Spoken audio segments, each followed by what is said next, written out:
ಬೇರೆಯವರ ಬಗ್ಗೆ ಯಾವತ್ತೂ ಕೆಟ್ಟದಾಗಿ ಮಾತನಾಡಲು ಹೋಗಬೇಡಿ. ಬೇರೆಯವರ ಮನೆಯ ಸುದ್ದಿಯನ್ನು ಎಲ್ಲರಿಗೂ ಹೇಳುತ್ತಾ ಬರುವುದರಿಂದ ನಿಮ್ಮ ಮೆದುಳಲ್ಲಿ ನೆಗೆಟಿವಿಟಿ ತುಂಬುತ್ತಾ ಹೋಗುತ್ತದೆ. ಆದ್ದರಿಂದ ಒಂದು ದಿನ ನಿಮ್ಮ ಸಂಸಾರ ಹೊಡೆದು ಹೋಗುವ ಸಂದರ್ಭ ಹೆಚ್ಚು. ನೀವು ಎಷ್ಟು ದುಡಿಯುತ್ತೀರಿ ಎನ್ನುವುದನ್ನು ಯಾರಿಗೂ ಲೆಕ್ಕ ಕೊಡುವ ಅವಶ್ಯಕತೆ ಇಲ್ಲ.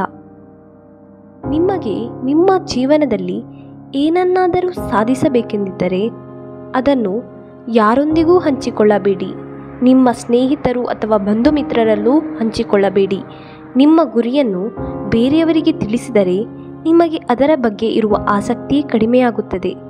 ನಮ್ಮ ಮೆದುಳಿಗೆ ನಾವು ಈಗಾಗಲೇ ನಮ್ಮ ಗುರಿ ತಲುಪಿದ್ದೇವೆ ಎಂಬ ಭ್ರಮೆ ಬರುತ್ತದೆ.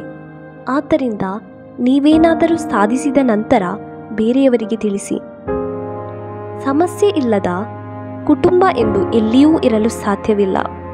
ಆದ್ದರಿಂದ ನಿಮ್ಮ ಮನೆಯ ಸಮಸ್ಯೆಯನ್ನು ಬೇರೆಯವರಿಗೆ ಎಂದು ಹೇಳಬೇಡಿ, ಯಾರೊಂದಿಗೂ ಹಂಚಿಕೊಳ್ಳಬೇಡಿ.